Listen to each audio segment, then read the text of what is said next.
Tokenization has been a topic on this channel for a very long time now, and I feel as though at this point, tokenization has taken over the institutional side of things. I mean, Wall Street must be talking about tokenization almost every single day because we know the actual plan here. We know that the institutional side, the biggest players out there like BlackRock, they are going all in on tokenization. And the craziest part about all of this is that we're only at about almost $15 billion in terms of on-chain TVL around the tokenization market. We have so much more money to talk about when it comes to tokenization than 15 billion. I've said it. The overall total addressable market is in the quadrillions. We are seeing a drop of water in the bucket. And that's why I keep telling you guys that tokenization is only going to become a much bigger topic. This is going to be everywhere. In a few years, we're going to see this number on the screen of 14.88 billion.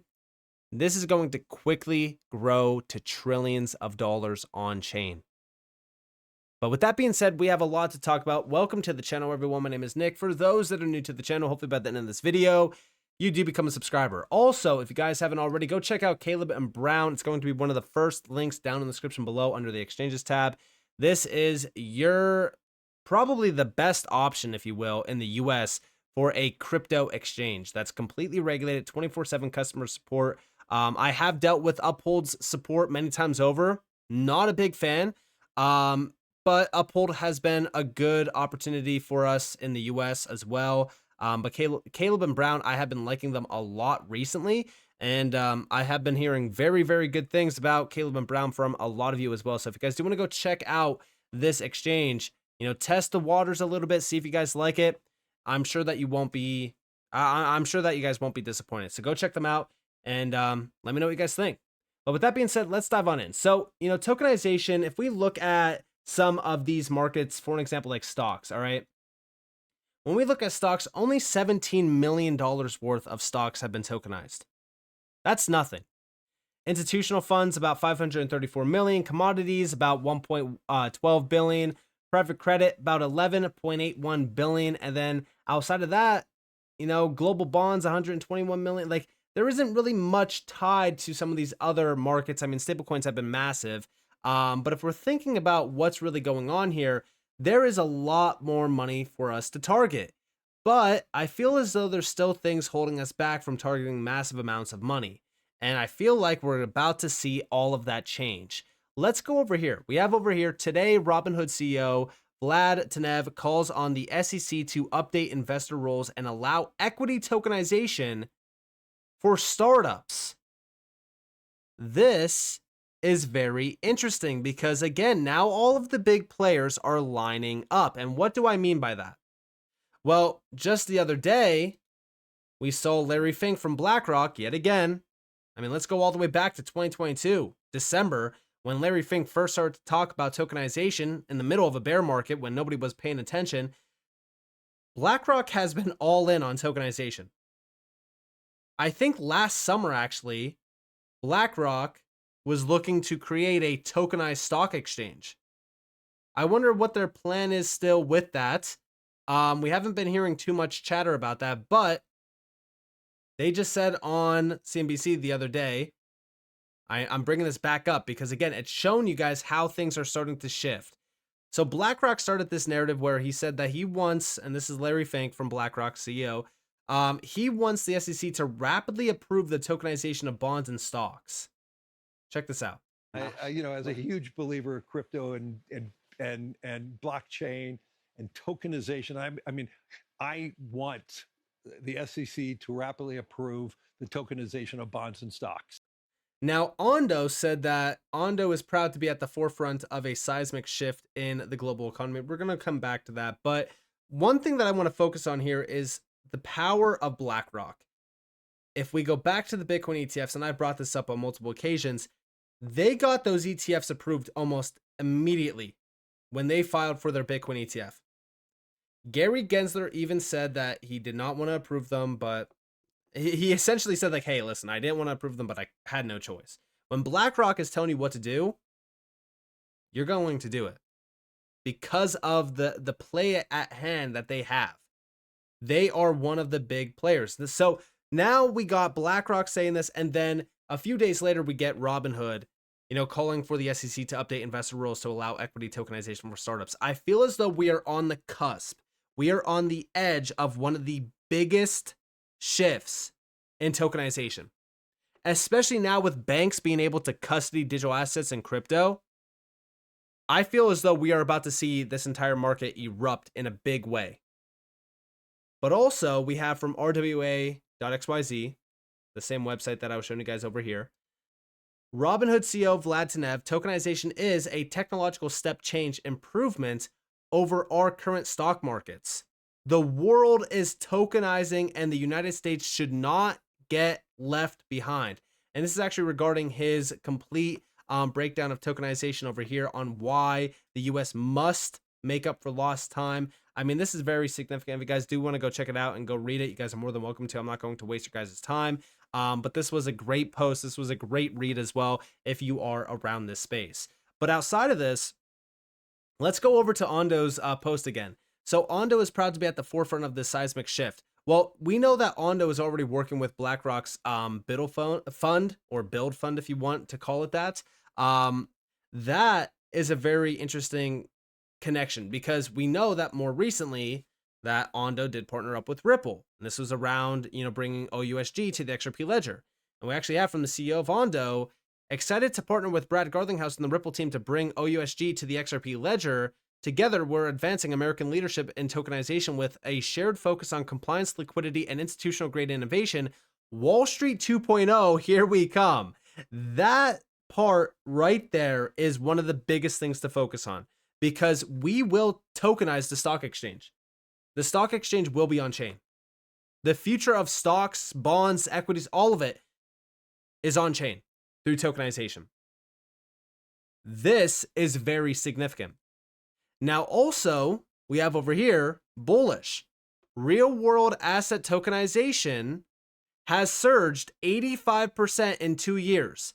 High treasury yields and Trump era policies could drive even bigger growth in 2025. On top of this, rwa.xyz put out a great post regarding this and said, the American crypto renaissance. In just 1 week, the Trump admin turned Washington from crypto's biggest critic into its fiercest champion, planting an American flag at the frontier of financial innovation. Here's what happened and why we are bullish on tokenization. Until recently, crypto operated in a regulatory gray zone.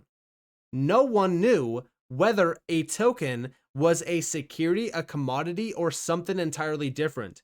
The industry asked for new frameworks, but the Biden admin's reluctance or, congressional gridlock prevented any progress. Then came Gary Gensler's SEC. Gensler declared virtually every crypto asset an unregistered security and opted for regulation by enforcement, launching 100 plus actions against crypto companies. The message was clear: take your crypto projects elsewhere. The Trump admin completely changed the momentum in just 7 days. Gary Gensler removed, crypto crackdowns halted, David Sachs' PayPal Mafia brought in as AI and crypto czar, Mark Ueda, named acting SEC chair, immediately sets up a dedicated crypto task force. It didn't stop there, though. Trump issued an executive order banning CBDC in favor of private sector stablecoins and established a high-level crypto working group led by David Sachs and key cabinet members. It wasn't just a policy shift. America went full crypto. The crypto industry's primary concern was never regulation itself. It was the absence of clear, consistent roles. With Republican majorities in Congress and crypto literate leadership, we anticipate crypto bills waiting in the House to move quickly. Here's what we expect: clear asset classification. The long debate over securities versus commodities will finally be resolved. Early signals suggest that the CFTC will oversee decentralized tokens while the SEC maintains authority over traditional securities and their tokenized versions. A clear path to compliance instead of squeezing crypto innovations into outdated frameworks. New guidelines will offer a clear token registration process, tailored frameworks for crypto exchanges and institutions, guidance on maintaining ongoing compliance, stablecoin recognition as well. Dollar-pegged stablecoins will gain legitimacy in the US through specific requirements, maintain strict one-to-one backing with approved reserve assets, meet transparent reporting requirements, undergo regular third-party audits as well. But how will all of this set the stage for tokenization? We envision the tokenization revolution to unfold in 3 phases. Number 1 is mainstream stablecoin adoption, which is happening, it's underway. Number 2 is growing demand for tokenized assets, which is also happening in real time. And then number 3 is institutional integration. So again, down here we have the full breakdown of all 3 of these. So this is where basically it ends. We have number 1 is financial institutions and fintech companies can finally integrate stablecoins without regulatory concerns. The CBDC ban further strengthens stablecoins' potential as they offer similar benefits with enhanced privacy and security. Number 2, as capital flows into blockchain through stablecoins, demand for tokenized assets will naturally follow. We've already seen this play out with tokenized money market funds that appealed to on-chain entities holding stablecoins.